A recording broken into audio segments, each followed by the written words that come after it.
शेतकऱ्यांना कर्जमाफी देण्यासाठी का घाबरता? डेअरिंग करा असं सुधीर मुनगंटीवार यांनी म्हटलं होतं.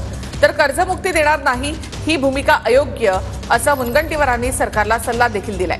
मुनगंटीवार सरकारमध्ये राहून आमचं काम हलकं करतायत असं यावर विजय वडेट्टीवार यांनी म्हटलेलं आहे.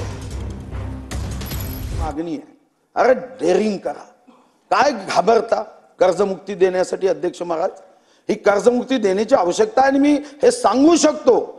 काय कर्जमुक्तीची रक्कम येणार आहे? 20,000 कोटी. तर एका वर्षामध्ये अध्यक्ष महाराज आपण 29,881 कोटीची वाढ देतो.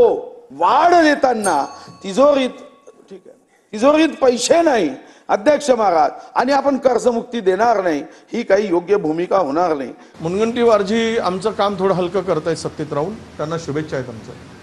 आम्ही जे म्हणतो ते त्या सत्ताधाऱ्याकडूनही म्हणतायत. म्हणजेच आता सत्ताधारी आणि विरोधक दोघांचीही समान मागणी आहे, हे आता सरकारला कळायला पाहिजे आणि सरकारनं न घाबरता शेतकऱ्यांची कर्जमाफी केली पाहिजे.